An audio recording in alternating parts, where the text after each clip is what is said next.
ఉరవకొండలో ఉరకలు వేసే ఈ ఉత్సాహాన్ని ఈ రాష్ట్రం చూడాలి. తెలుగుదేశం సునామీ ఉరవకొండ నుంచే మొదలైంది. రా కదలిరా సమావేశానికి విచ్చేసినటువంటి మనందరి ప్రియతమ నేత, మన అధినేత శ్రీ నారా చంద్రబాబు నాయుడు గారికి, వేదికను అలంకరించినటువంటి పెద్దలకు, మిత్రపక్షమైనటువంటి జనసేన పార్టీ నాయకులకు, విచ్చేసినటువంటి తెలుగుదేశం పార్టీ కుటుంబ సభ్యులందరికీ కూడా హృదయపూర్వక నమస్కారం తెలియజేసుకుంటారు. ఈ జిల్లా గళాన్ని వినిపించడానికి, ఈ జిల్లా స్వరాన్ని వినిపించడానికి రాష్ట్రం మొత్తం చూసే ఈ అనంతపురం సమావేశంలో ఒక్కటి స్పష్టమవుతుంది. అనంతపురంలో తెలుగుదేశం జెండా తప్ప మరే జెండా కనపడదు అని. పొత్తులో ఉన్న జనసేన తెలుగుదేశం జెండాలు తప్ప వైకాపా, కాంగ్రెస్, కమ్యూనిస్టులు ఎవ్వరూ కూడా కనపడని స్థాయిలో ఎన్నికల ప్రభంజనం రాబోతోంది. దానికి ఇక్కడ ఉన్నటువంటి ఈ జన సునామీనే నిదర్శనం. ఉరవకొండ పట్టణం ఇటు జామ్ అయింది, ఇటు పెన్నహోబులం దాకా ట్రాఫిక్ ఆగిపోయింది. పోలీసులు ఎక్కడో డైవర్ట్ చేసి ట్రాఫిక్ ని తీసుకెళ్లేటువంటి పరిస్థితి వచ్చింది. ఇది ఉరవకొండ ప్రభంజనం అనేటువంటి తెలియజేసుకుంటున్నాం. ఇంతమంది ముందు ఇదొక చారిత్రాత్మక ఘట్టం. నా జీవితంలో ఇదొక చారిత్రాత్మక ఘట్టం.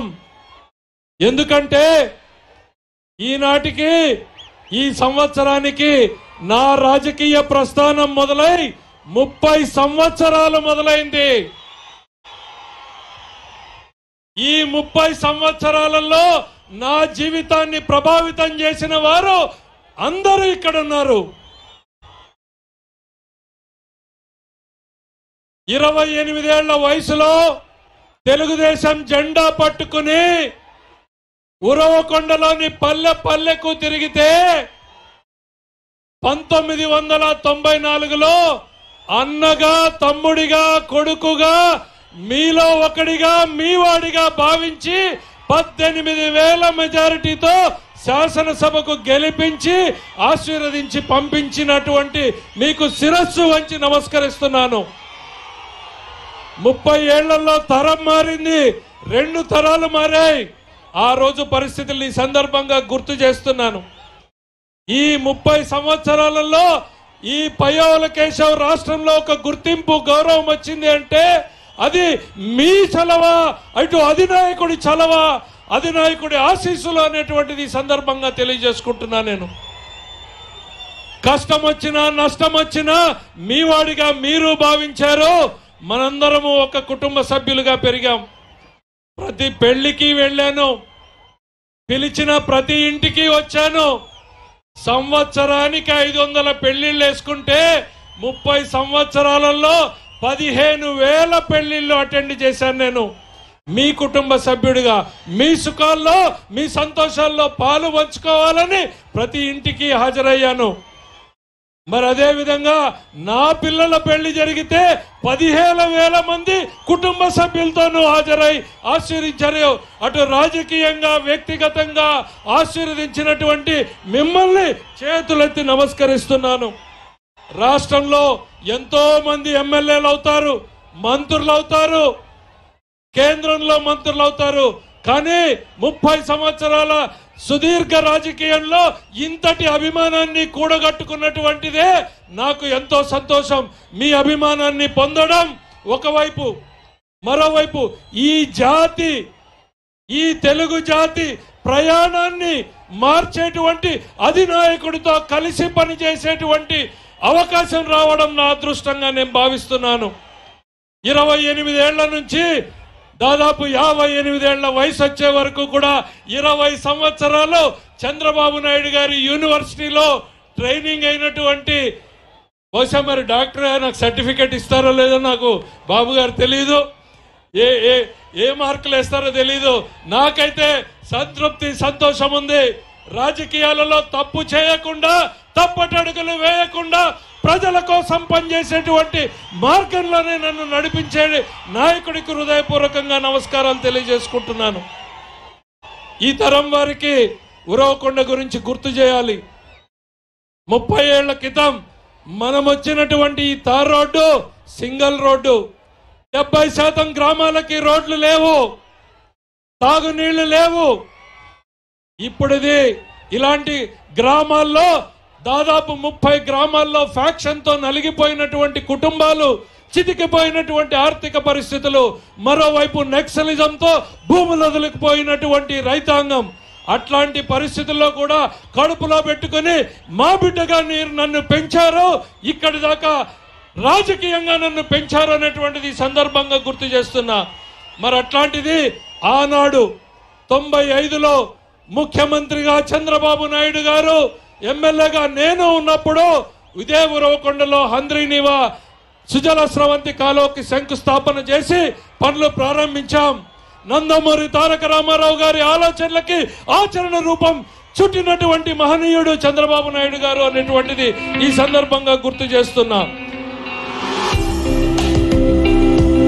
ఈనాటి పరిస్థితులు మన కళ్ళ ముందు కనపడుతున్నాయి. మనం చేసినటువంటి ప్రాజెక్టులు ఎట్లా మెగా ట్రిప్ 50,000 ఎకరాలకు నీళ్లు ఇచ్చేటువంటి ప్రాజెక్టుని చంద్రబాబు నాయుడు గారు ప్రారంభిస్తే ఎట్లా వదిలేసిందో ఈ దుర్మార్గ ప్రభుత్వం కళ్ళ ముందు చూడండి. గుట్టలు గుట్టలుగా డ్రిప్ ఇరిగేషన్లు పడ్డాయి. భైరవాణి తిప్ప ప్రాజెక్ట్ లో మెటీరియల్ కళ్ళ ముందు కనపడుతుంది చూడండి. పంపులు కనపడుతున్నాయి, పైపులు కనపడుతున్నాయి, లిఫ్ట్ ఇరిగేషన్ సామాన్లు కనపడుతున్నాయి.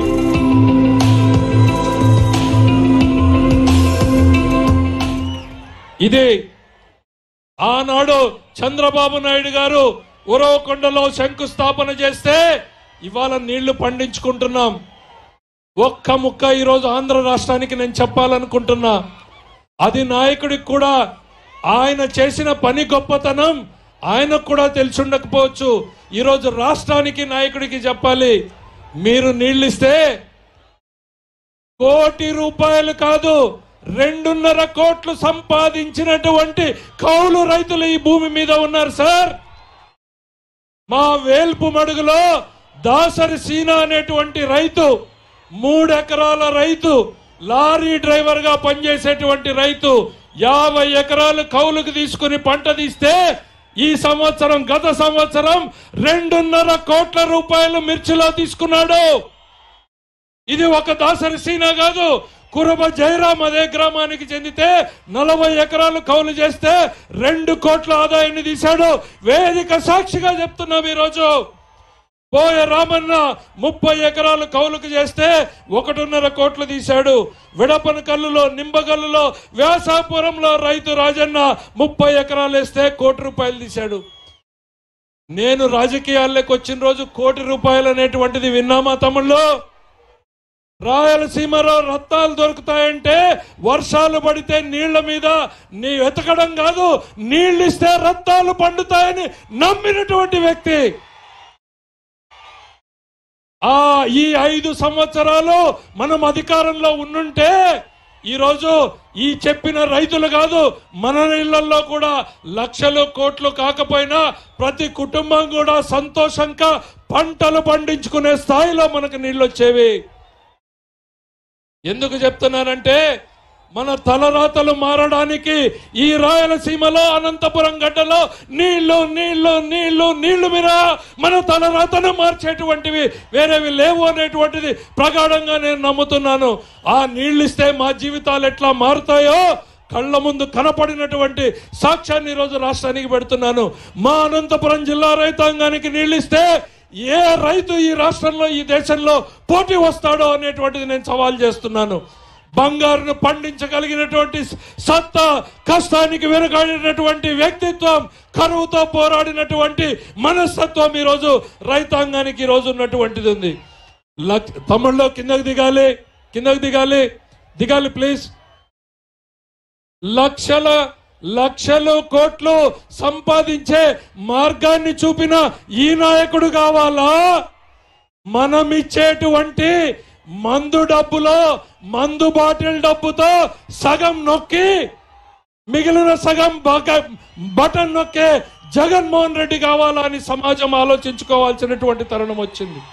మన మందు బాటిల్తో ఈ రాష్ట్రంలో పేద ప్రజానీకం తాగే మందులో సగం నొక్కి మిగిలిన సగం మనకు బటన్ నొక్కేటువంటి జగన్మోహన్ రెడ్డి కావాలా, నీళ్ళిచ్చి మన తల మార్చే ఈ నాయకుడు కావాలా అనేటటువంటి ఆలోచించుకోవాలి.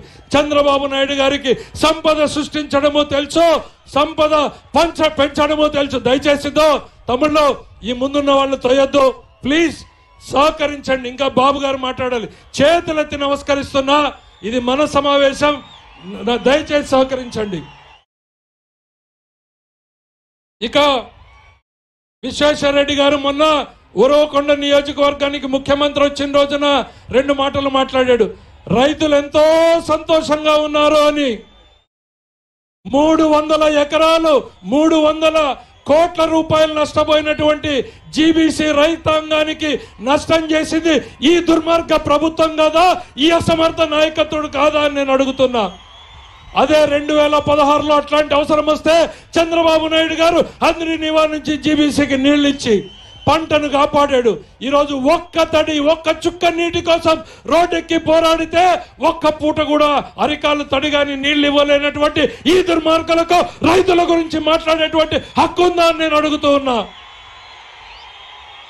ఓ అసమర్థుడు విశ్వేశ్వరరెడ్డి, చేతగాని దద్దమ్మ, ఈ రాష్ట్ర ప్రజానీకానికి 5 ఏళ్ల అధికారాన్ని ఇస్తే ఉరవకుండా వెనుకబాటుతనానికి కారణమైనటువంటి పరిస్థితి.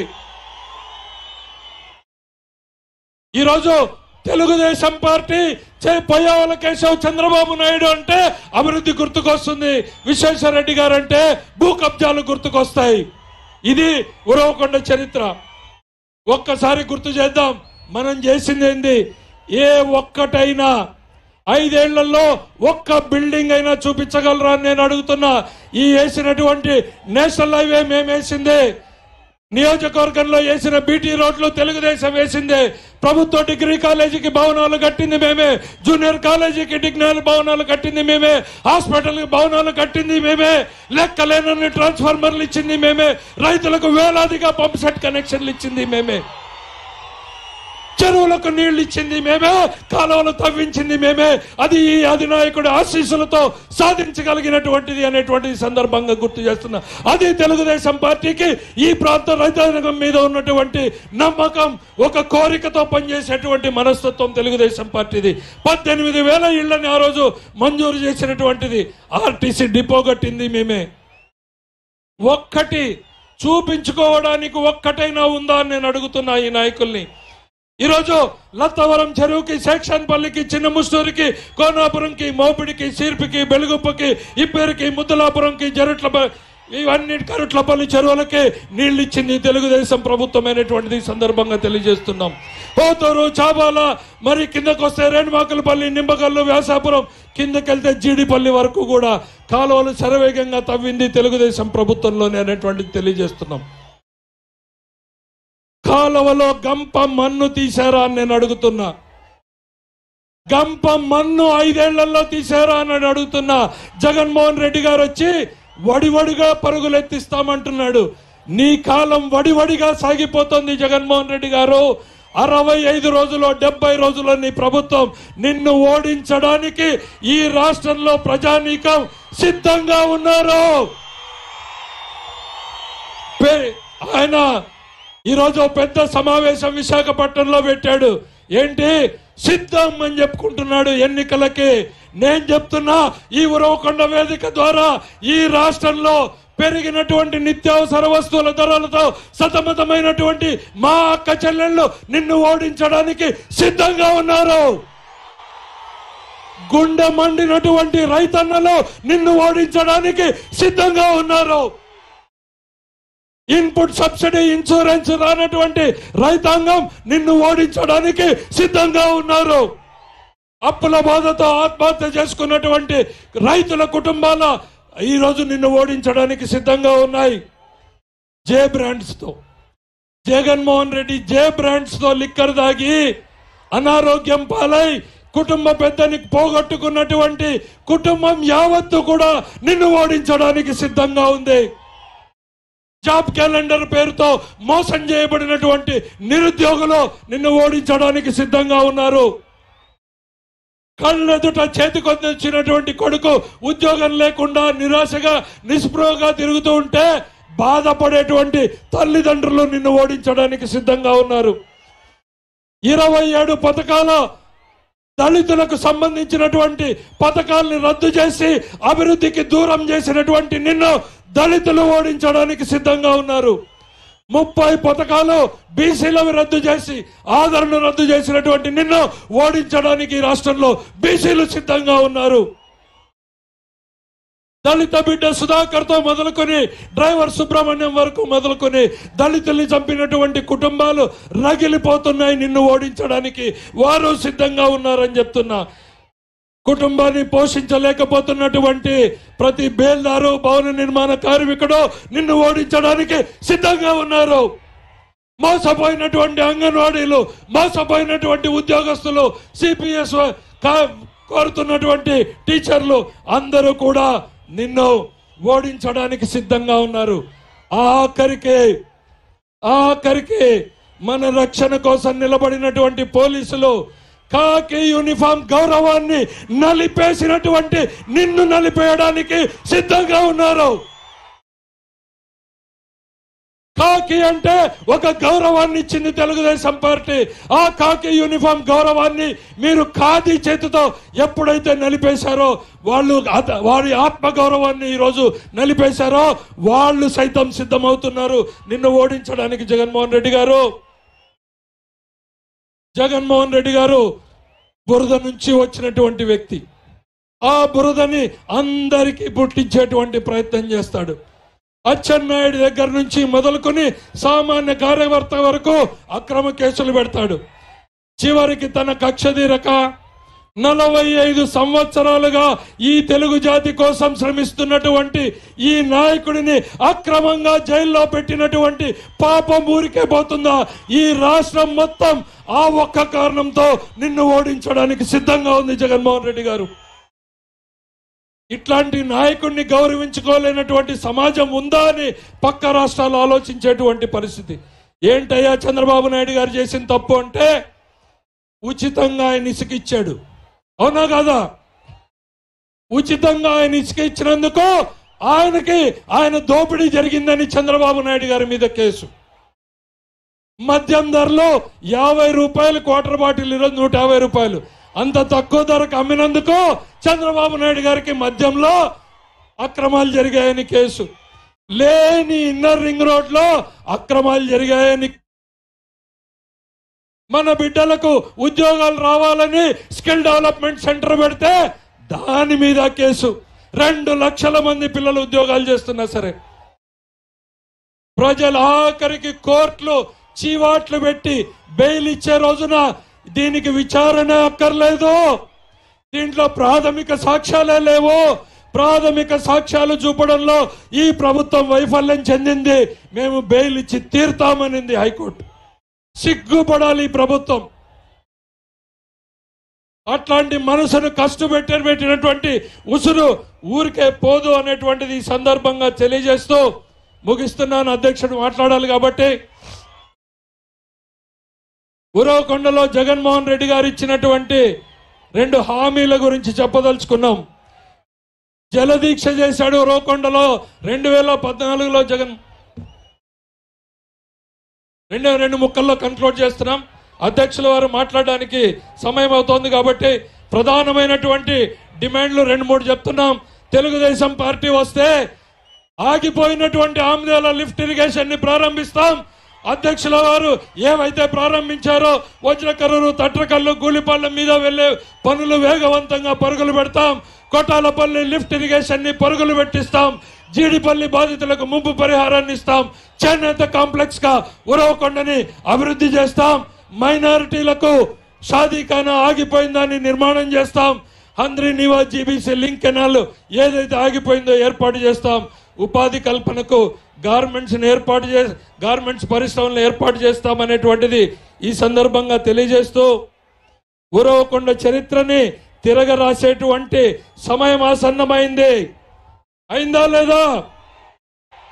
అయిందా లేదా? బాలకృష్ణ గారి సినిమా డైలాగ్ చెప్పుకుందామా? History repeats, history repeats. 1994లో ఉరవకొండలో తెలుగుదేశం జెండా ఎగిరింది, రాష్ట్రంలోనూ తెలుగుదేశం జెండా ఎగిరింది.